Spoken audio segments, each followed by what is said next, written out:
Well, good morning, everyone. I think we can all 100% agree on the weather, so I think we should just start with that. Just phenomenal weather. For those of you who don't live in Bloomington and are joining us this morning, I can tell you that the past several weeks in Bloomington have been super hot and humid. So this is truly a gift, which we are going to enjoy. So I hope you enjoy your weekend. I'm Paula McDevitt. I'm the director of the City of Bloomington Parks and Recreation Department, and I'd like to welcome you to Bryan Park Pool and the new Kristin and Clifton Huerta Memorial Garden, which we're going to hear a lot more about this morning.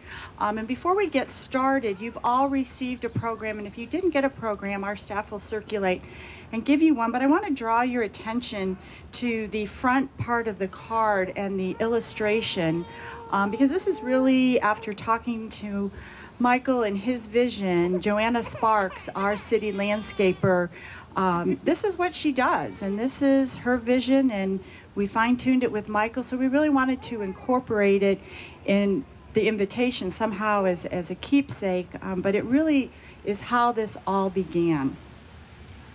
Just a little bit about the Bloomington Parks and Recreation Department.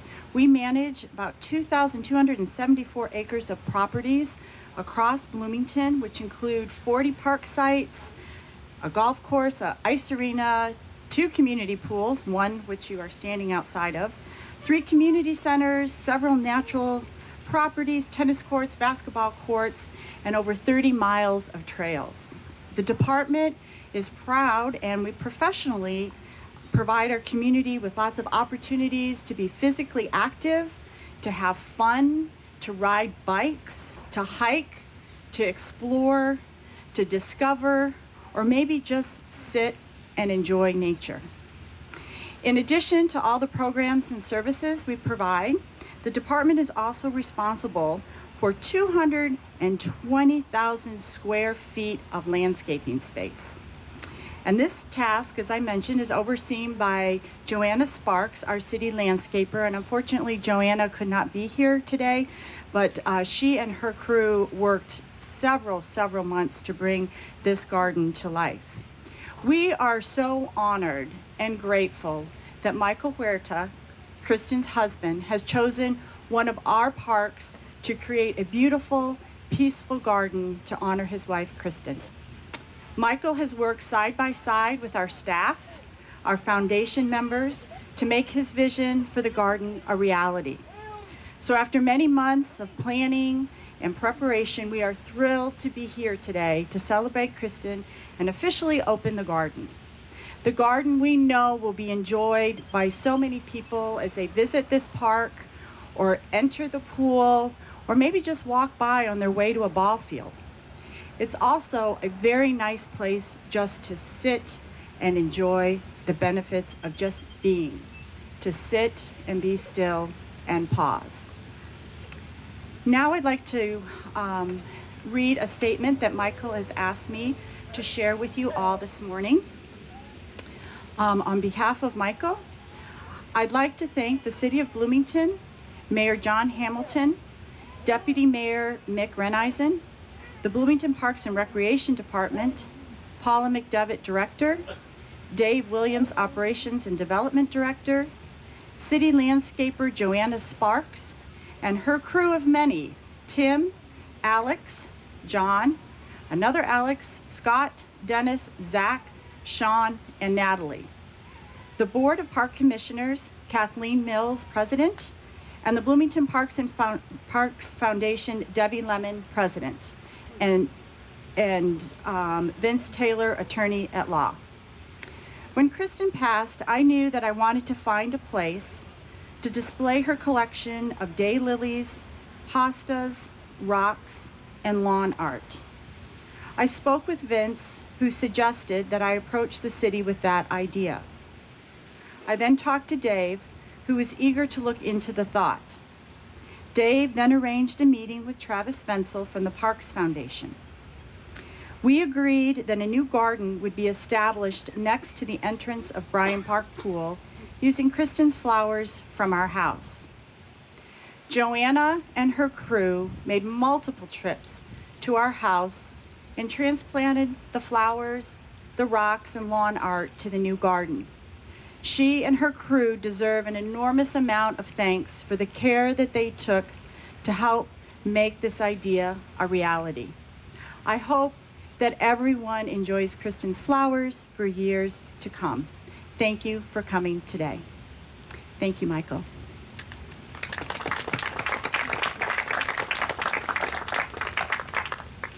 Okay, so now I would like to introduce Laura Hormuth, Kristin's sister, to say a few words.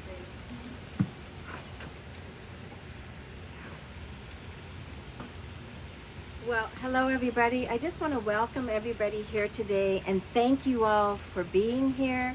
It's such a special day for me and for my family. I have my sister here and our Clifton cousins are here, my daughter and my granddaughter, and just to be here to see this beautiful garden, to see the garden continued. You know, when Mike first started talking about the garden, I had a hard time visualizing what it was going to be. Yeah. And I'm just so happy that he had this vision and stuck with it and completed it and saw this project to completion. And I've been out here several times during the spring. I was out when Joanna came to the garden to look at the plants, and then I saw the garden when it was just you know, just dirt basically and some of the old plants. And then I came back a couple weeks ago and I was just overwhelmed by how beautiful it was and all the care that they had taken to create this space that was just absolutely beautiful and something that we will all enjoy for many years to come. And I hope you all come back here to see the daylilies and not the daylilies, what am I thinking? The daffodils in the spring, in the early spring, because she had a beautiful collection of daffodils and most of them are here and they're going to be absolutely beautiful in the spring. So I know this is a place I'm going to be coming back to see for many years to come. In fact, I even said to our Clifton cousins and family, you know, this should be like a yearly family reunion that we do to come back here and see the garden and just really enjoy Bloomington and visit with Michael and see their garden as well. So what's really surprising, if you go out to their house, I mean, he has a YouTube video that he created, there's still a lot more flowers out in their garden at home. That's what absolutely blows me away. So I definitely want to thank the city for helping to make this happen. And I really want to thank Michael because for me, this is something like when I saw it for the first time a couple weeks ago, it's like it made me so happy. I mean, I was just like joyfully happy. I drove home with the biggest smile on my face, with the biggest smile on my face all day. And you know, I feel like as you get older, there's not many things that make you that happy. And it really just brought me so much happiness. And so I just want to thank him for doing that and creating that memory and that happiness for me and my family. So thank you very much, and thank you all for being here today.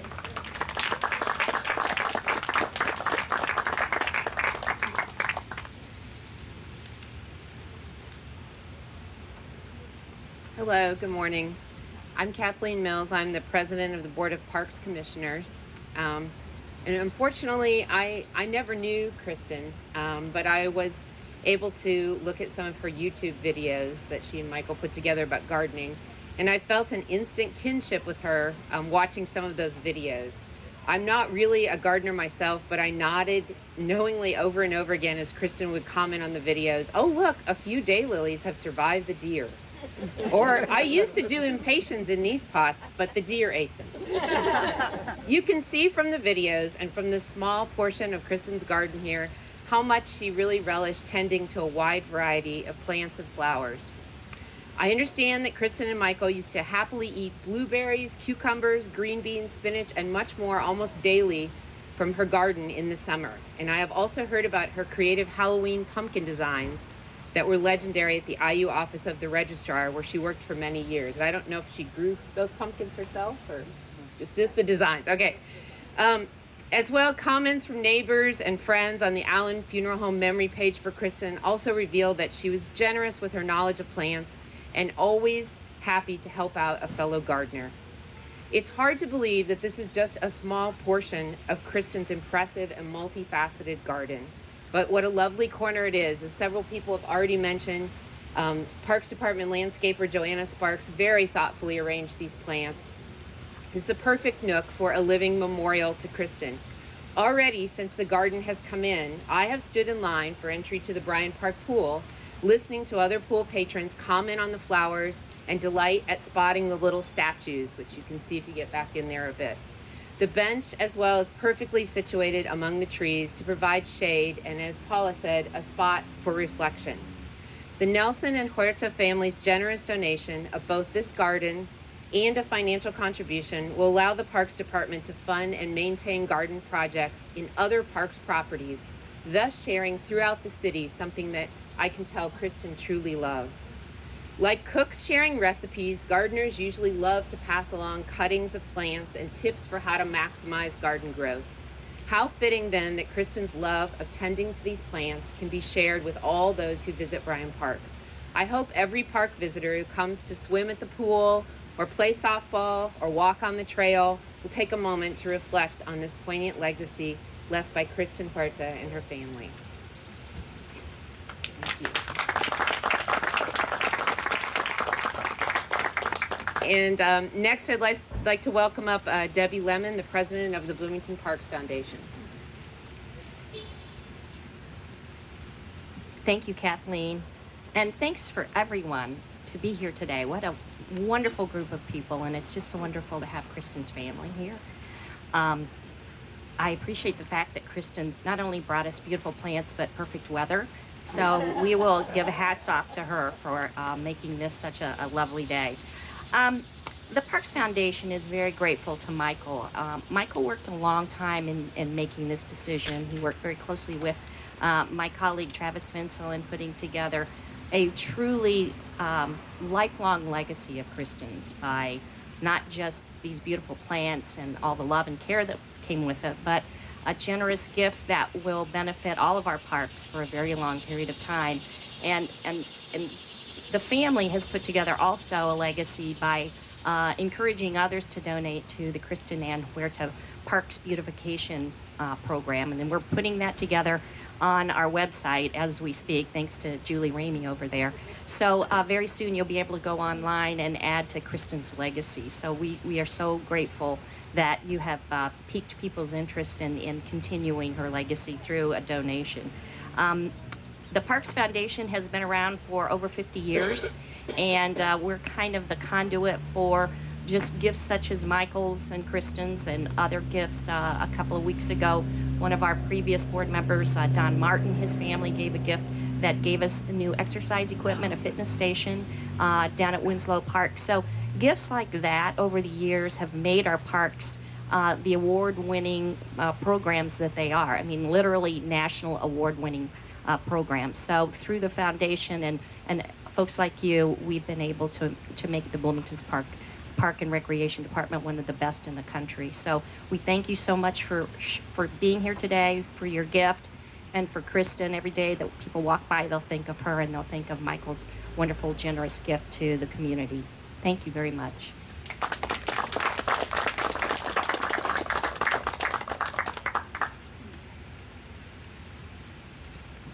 Okay, so now we will move to the moments we've been waiting for to officially cut the ribbon and open the garden.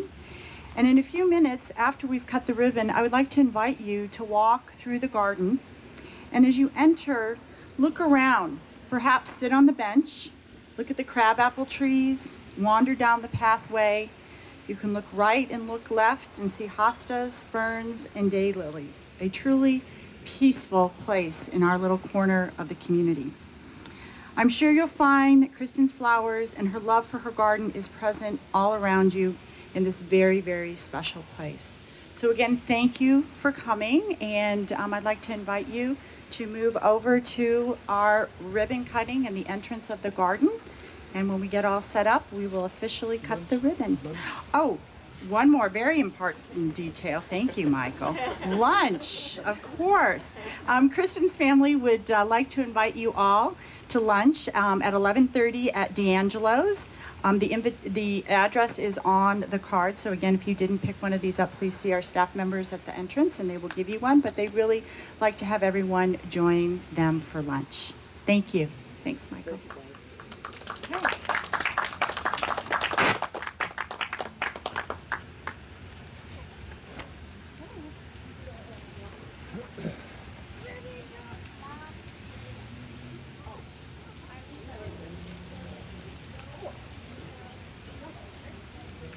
I think she wanted you.